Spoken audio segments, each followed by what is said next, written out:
super fans. Welcome back to the Show. I'm your host, Aaron, with my co-host, Landon. Hello. How we doing? Welcome. I'm good. I'm good.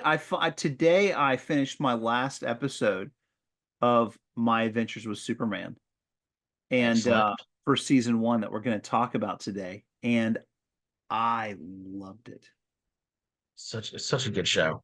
I I was so loved it. surprised, and we'll get into that. Before we dive into today's super powered topic, don't forget to like, subscribe, and hit that bell icon faster than a speeding bullet to stay up to date with all our latest content. Trust me, you don't want to miss out. All right, so as Landon has already mentioned, we're going to be talking about the first season of My Adventures with Superman. For those of you unaware, this is an animated version of the Superman mythos. It's an updated sort of anime style that we've never seen from Superman before. It airs on Adult Swim. Well, when new episodes are coming out, it hits Adult Swim, and then the next day it hits Max, the streaming service. I still want to call it HBO Max. I know. I keep doing it too. But all right, so you said you just finished your last episode today. Tell me what your first impressions are of this first season. When I started it off, I was like, 2 episodes maybe.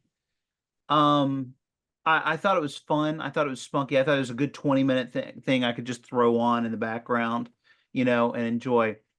And about halfway through it, and the Mixyez-Pitalik episode, I was in. I was all in. And I love the dynamic. This show goes in a different direction early on. And I'm Mhm. glad. There's been so many ways of telling the Superman story through comic and show and movies that, just kind of handling it all, where we're introduced and handling, Jimmy, and spoiler alert, spoiler, 5, 4, 3, 2, Mhm. 1. For Jimmy and Lois to early on know that Clark is Superman is great for me. For us to go ahead and handle some things, for Clark to not know about who he is or where he comes from prior to meeting them, is different. Yeah. Him still learning about his powers while because we always have the version where he's a teenager growing up learning. You know, we have, of course, Smallville, where he learns it, in high school, and or has a lot of his powers. But this was so cool to be able to jump right into it and get this dynamic between the three of them together in a really cool way. I love that. Yeah, I agree, especially the part about Jimmy and Lois knowing his secret. And so it's funny that it comes out with Lois that she knows first, but Jimmy has known all He along. was like, he's like, the Sharon, of course. I mean, Dude, obviously, you we're know. we're roommates. How was I, you can't hide that. And I love that. I feel like that is how a modern take on Superman should go. Well, right, Because and it's if she, ridiculous to think yeah, that a pair of glasses can right, hide the fact that Clark Kent is Superman from she's the the people best. he's with all the time. And she's the best investigative reporter there is. And Right. so you're going to tell me that she can't tell the difference? I'm sorry. She should have picked it up on right away, and she does in this, and Now it's great. let's do a little test. Who are you, and what have you done with my cousin? Hang on. Ha, wow. World That of was difference. yeah, world different. There's that. I mean, I think it's really bad, and I love the Superman and Lois show. Lois and Superman, Lois, Superman and Lois, whatever that show Lois and is. Clark. Lois and the live action one that's out now, or Oh, the Superman and Lois. Superman and Lois. Mhm. I do love that show, really do. But he looks too, and Dean Cain back from Lois and Clark. It's not like some guy that you tousle his hair and he looks a Right. little different. You know what I mean? Yeah. It's just insane to me how, you know, but Well, the I think the only I'm gonna say this, and this might be controversial. The only like I feel accurate portrayal that we've ever seen on screen of showing us a difference between Clark and Superman has been Christopher Reeve playing those two roles as if they're separate roles. And he really did. I mean, that's one of the things. Having your hair matted down like that with those big frame glasses, that was well done. And I see that. I do see it a little bit with Henry Cavill, but again, you can still see Henry Cavill anywhere, and you're like, that's Henry Right. Cavill, right? Yeah.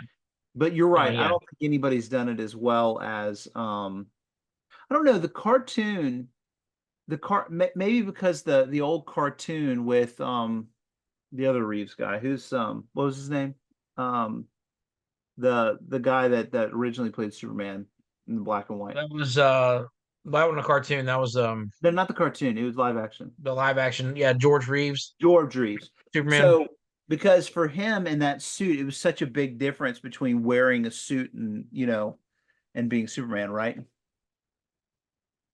But I don't know. I think to me like the show that we're talking about, Adventures of My Adventures of Superman, but I think the show does very well.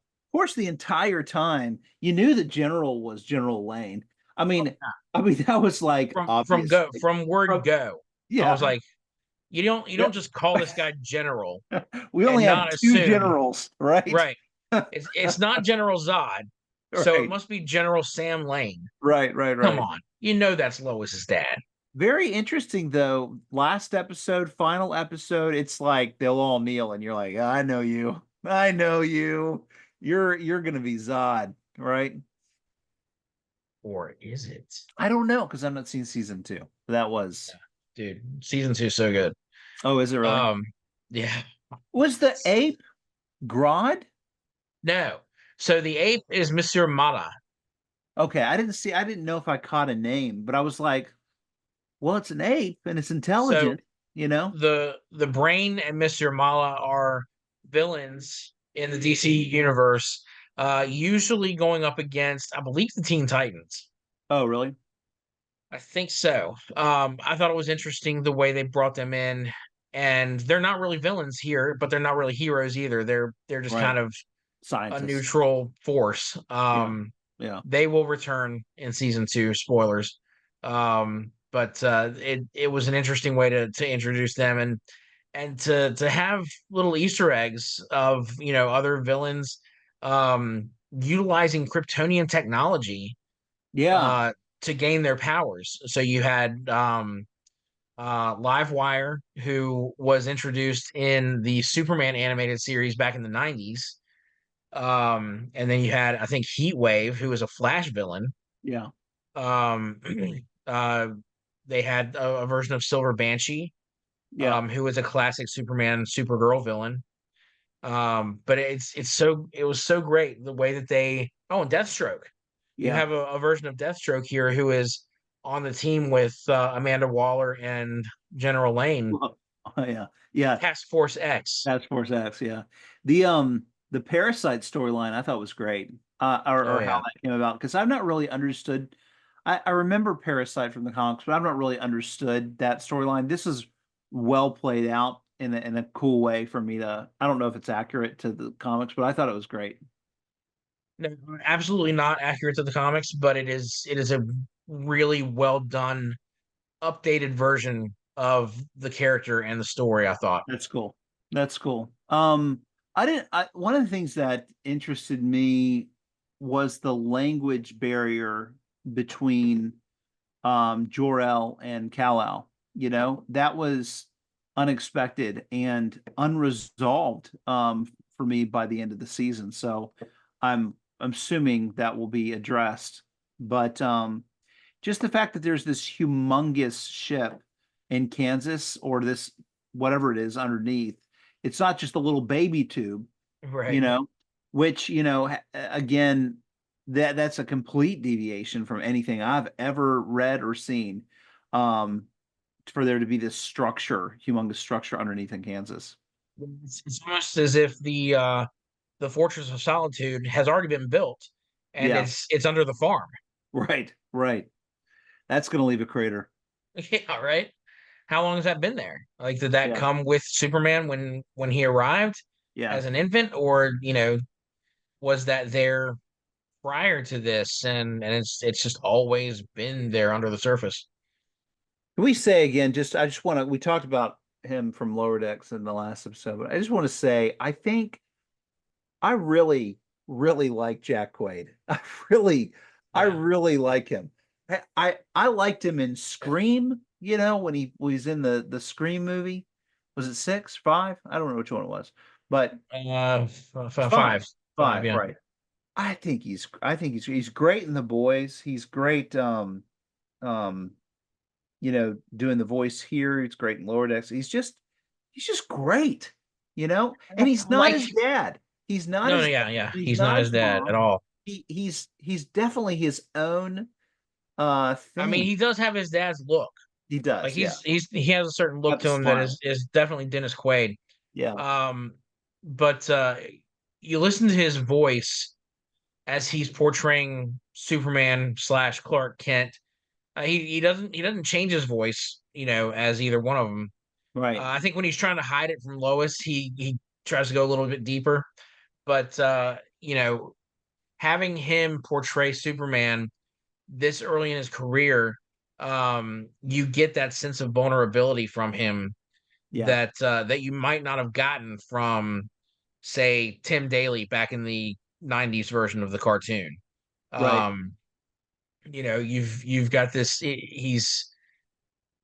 You can tell he's young and he's unsure of himself and innocent, really, Right. and still trying to figure out who he is, what it means to put on this cape and be this symbol for Metropolis, and to try to do what's right in the face of overwhelming odds.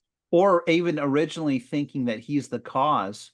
I mean, he at the end of my season, it's very clear that he doesn't understand. He thinks that his dad or Jor-El, if he even doesn't know, he doesn't even know. You know what I mean? He just thinks he's coming from this invading presence, and he Right. feels responsible. Um, And he carries that guilt with him, like, and it is a weight on his shoulders that he has to, figure out how to handle. right. I wanted to talk about the character of Lois Lane and how fun and spunky she is. I really liked it. I thought it was cool in the Mixio's Petal episode how there were multiple Lois Lanes and even a Lewis Lane. That was funny. But there's like I think we've seen a lot of different Loises in comics, and the comic book Lois and any TV or movie depiction are so east and west to me. Yeah. Like I've truly have never seen a live action depiction of Lois Lane that I am pleased with. Um, I don't know about you, but there's never been one that made me think, now that's Lois Lane. Um, yeah, I Closest, just I will say, in live action, the closest to how I read Lois in the comics was Erica Durant's in Smallville. fair enough. Absolutely. Yeah, that Her would be true. her spunkiness, her flirtatious behavior with Clark, even before they were friends, Yeah. just the way that she interacted with the people around her was so Lois Lane. Except Um, I don't know if you feel this way about her.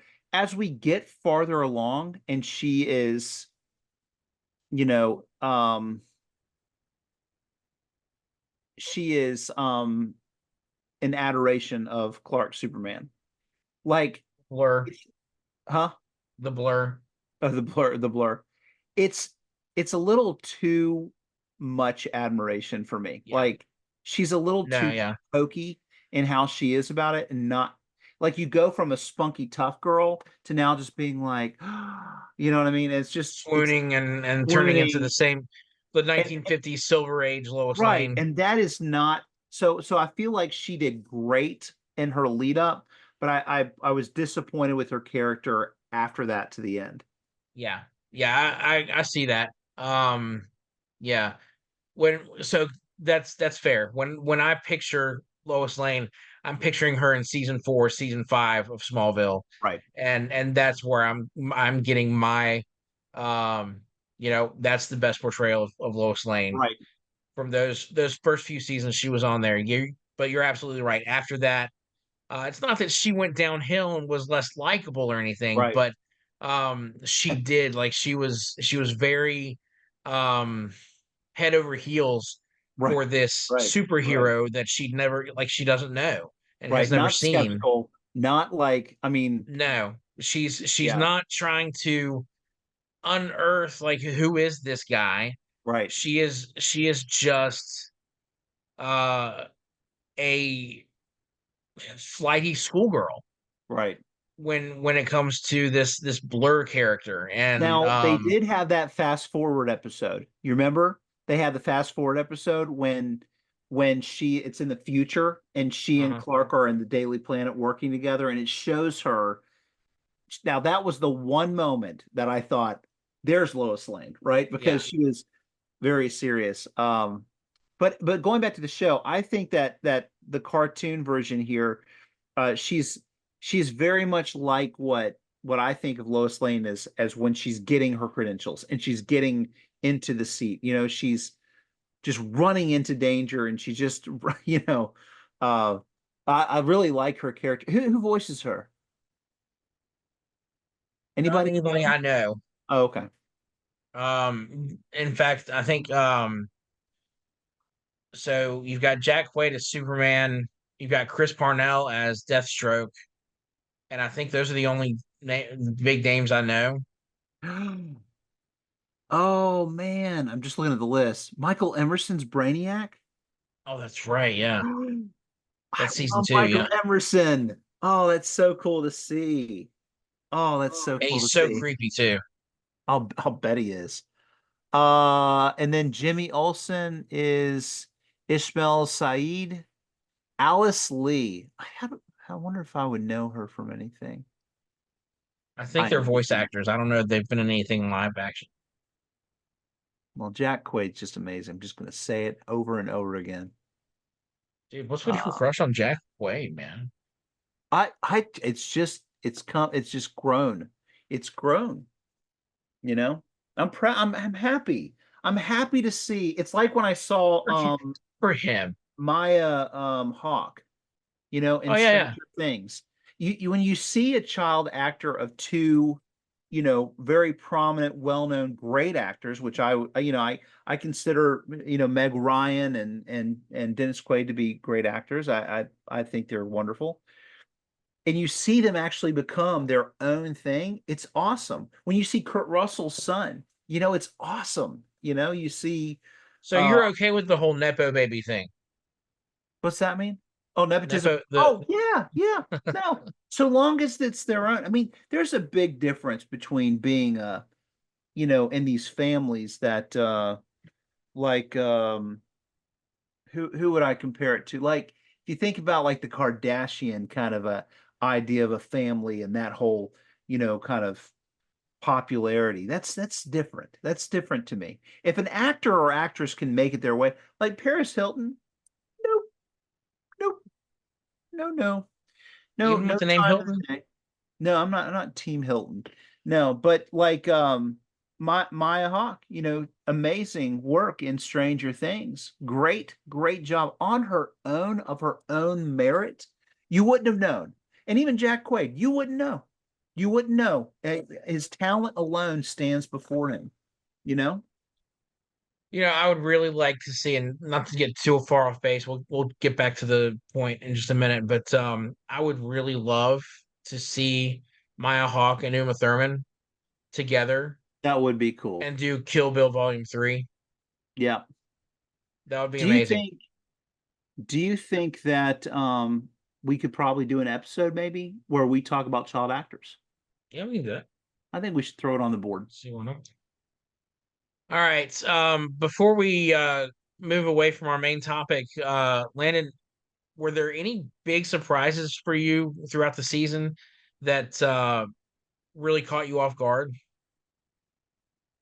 Um, Well, while you think about it, did you catch the introduction of Lex Luthor? No. No, he was working for Ivo, and he introduces himself as Alex. I did not. Yeah, that is Lex Luthor. You get more of him in season two. He only has Really? two brief appearances, I think, in the first season, and he Yeah. and he introduces himself as Alex. Yeah. But it's like, oh, that is Lex Luthor. It's got to be. Oh, that's cool. No, I didn't pick up on it. I think maybe I would say the again, looking at the mixes, but like I thought they're pretty bold to go and create a new look for him. Pretty bold, Yeah, but I think they pulled it off. And he was like a little elf thing. You know what I mean? He was like an imp, like a fairy imp or something. But I thought they did good. I thought it was a good little homage to the character that they had the little hat, that could turn into the little crown. Um, so that was cool. I think, the Amanda Waller, I can't stand Amanda Waller's character. I've never liked Amanda Waller's character. nah, I don't. I Um, haven't liked Amanda Waller. It's not. It's not about who plays her. It's not about what oh no, medium it no. is. She is just a horrible person, and Oh, so that's I, what I I mean. guess in that way, like they do it well because it's a character that you're supposed to hate. Yeah. But Well, I'll man, say Alfred Woodard, she does. I mean, she's the best. I mean, she has the best version, right? It was Alfred Woodard that did it. Viola Davis. Viola Davis. Why do I always get them mixed up? I gotta look at them both at the same time. I don't know why I always get them mixed up. Viola Davis.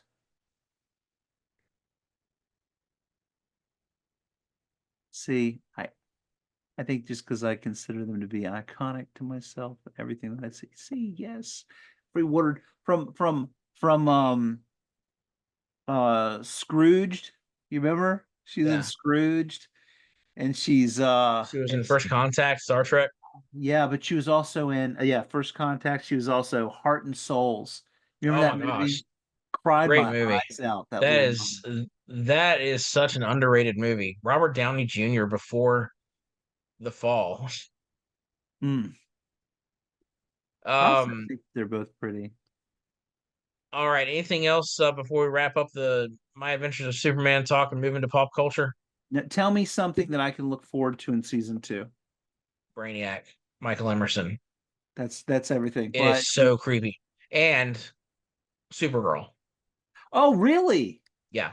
Nice. Yeah. Superman is not alone.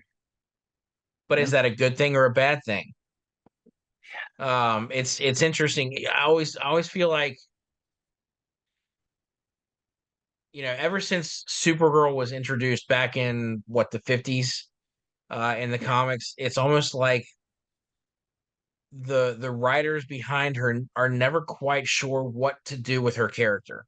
Yeah, yeah. Do we make her just a young girl version of Superman, a girl version of Superboy, or do we, give her a teenage attitude? And no one's going to like that because, a teenage girl with superpowers and hormones is not going to be an easy thing for people to like. Definitely not to raise. Right. So you always come across the issue of the way that they are writing this character. Is it is it going to come off well? And so I do think that it's interesting how they bring her into the story and how they explain her attitude towards really everything. Yeah, I do think it's really well done, and not to give too much away, but you're really gonna feel sorry for yeah, yeah. her. Well, that's good. I look forward to seeing it. It's good stuff. All right, so it's time for the pop culture pulse, and um, this is kind of a strange one. I don't know if it counts as pop culture, but I read the other day that Tupperware filed for Chapter 11 bankruptcy last What? week. Tupperware. the mainstay. I mean, I'm sure I've got something Tupperware in my kitchen. I mean, I didn't grow up in the '80s and go to Tupperware parties or anything like that, but I guess I shouldn't be surprised, you know? I guess I I mean, should. do people still do Tupperware parties? I don't think so. I think Pampered Chef has taken over that spot. Okay. Yeah. Well, it's the end of an era. You know, we had Tupperware stuff. I know growing up, like all over the place. Hmm. We had the the pitchers, the Tupperware pitchers and the Yeah. Tupperware storage containers that would when you when you close them, Yep. Dead Sea Tupperware, It's still good. still fresh. Well, do you have Uh, any news about the latest Superman movie coming out? Anything? Nothing that I've seen. Um, Pre-production began However, in February. what's that? Pre-production had begun in February, this past February. Oh, well, they're done. I know they're done shooting. So Oh, they're in they're post done production shooting now. entirely?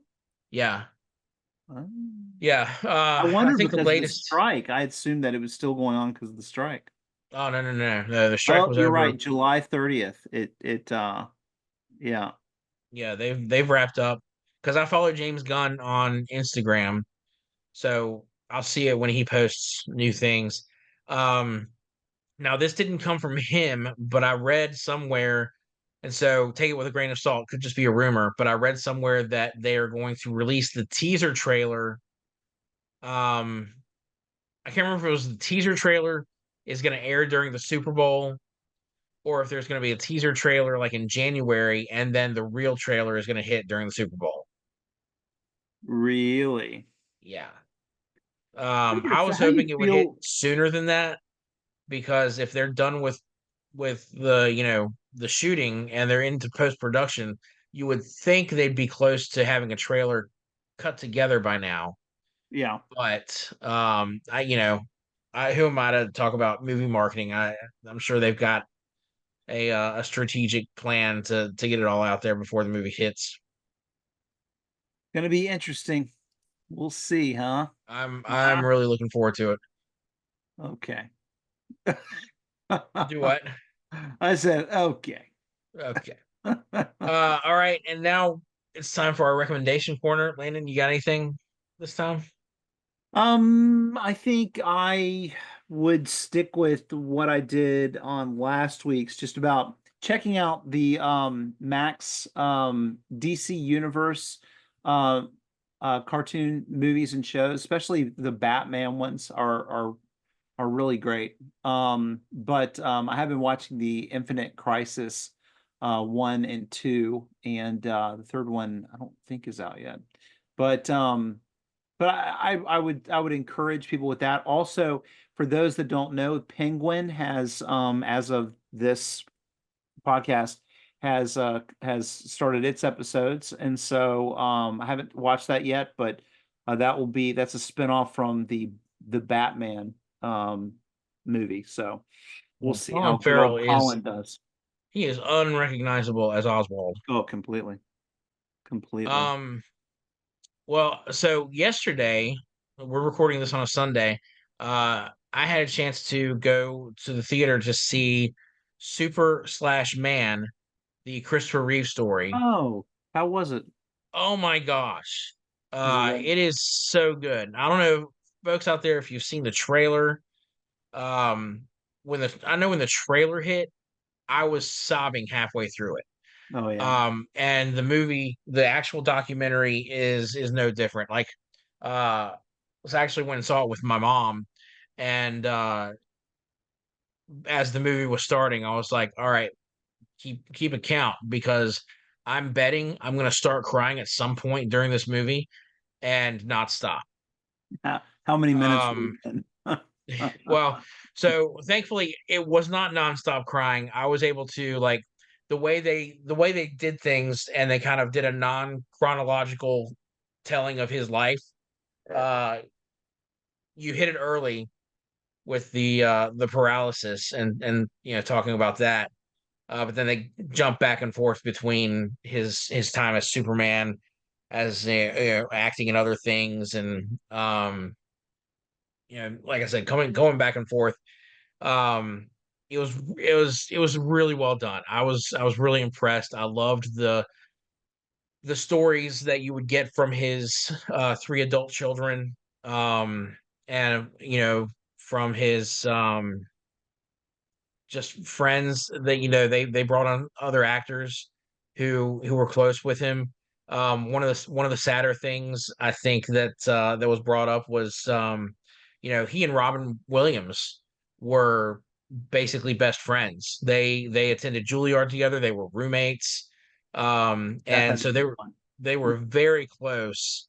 And Glenn Close was one of the actors they had in there giving interviews, and she said that if you think about it, if Chris hadn't passed away, she really believes that Robin would still be with us Oh, really? because they had that kind of relationship where they were able to just be there for each other, and each of them saw the darkness in the other, Yeah, and they were able to kind of be a light to each other. And um yeah, it was they had such a great relationship, and so that's cool. that's heartbreaking too. And folks, if you have a chance to see it. Unfortunately, I'm sure by the time this podcast goes out, it's not in theaters. It's like it was a special 2-day release where they were showing it yesterday, which would have been the 21st of September, and then again on the 25th of September, which would have been Christopher Reeve's 72nd birthday. Yeah, I Um, have it showing at my local theater on the 25th. yeah, and then that's it. But I have no doubt that It'll it be will on show up there. on Max Absolutely. very soon because it is an HBO documentary working with CNN documentaries. So, I have no doubt it will show up on Max uh, by the beginning of 2025, if not sooner. I think it'll be sooner, but that's cool.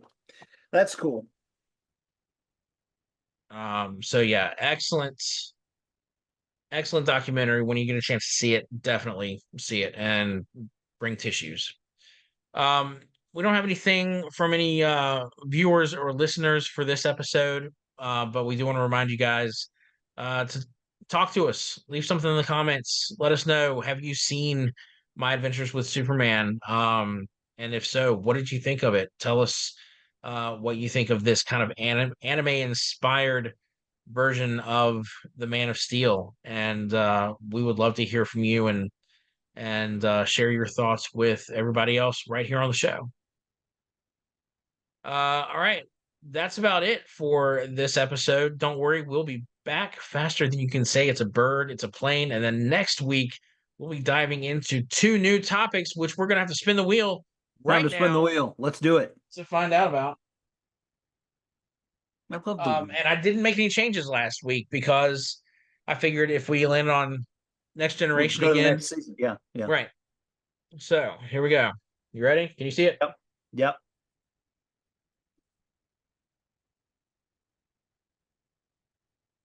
What do we got? What do we got? Is it pink or the red, or is it on the line? I think it's a little closer to My Adventures with Superman. All right, so we'll do season 2 of My Adventures with Superman. Yes, I need to catch up. It's 10 episodes. You got it. Oh, And there you go. Best and worst reboots of best classic TV. best and worst reboots of classic TV. All right, a lot of reboots out there. Some good, some bad, some horrible. But yeah, so those will be our topics for our next 2 episodes. Folks, again, don't forget to like and subscribe if you have enjoyed this episode. Share it, let your friends know, because they might like it too. Landon, any final thoughts? That's it. Have a great week, everybody. Absolutely. Have a great whatever it is, wherever you are.